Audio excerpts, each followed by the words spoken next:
Smooth sailing ang shooting ng Mananambal. Kapansin-pansin ito sa mga post ng direktor nito na si Adolf Alix at producer na BC Entertainment.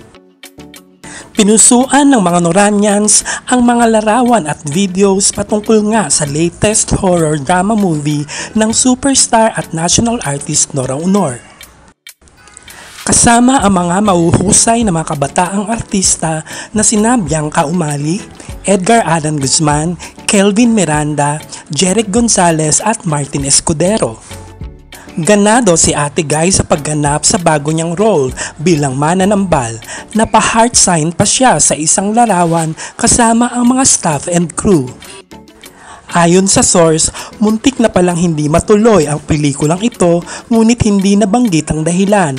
Hanggang eto na nga at muling itinuloy na may pagbabago sa direktor at istorya. Wala pang linaw kung isasali ito sa Metro Manila Film Festival.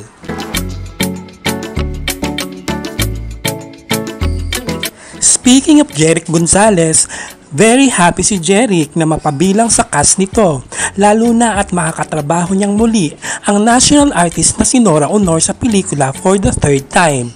Naunang ginawa nila ang award-winning films na Hustisya at Dementia. Pahayag ni Jeric, kinakabahan pa rin siya pagka-eksena ang kanyang nanay Guy kahit pa pangatlong beses niya na itong nakasama sa pelikula. Samantala ay kakapanalo pa lamang ni Jeric Gonzalez bilang Best Actor sa 25th Gawad Pasado para sa pelikulang Broken Blooms. First time niyang magwagi bilang Best Actor locally. Matatandaan na nagwagi rin si Jeric ng ilang beses bilang Best Actor sa mga International Film Fest para sa nasabing pelikula. Congratulations, Jeric!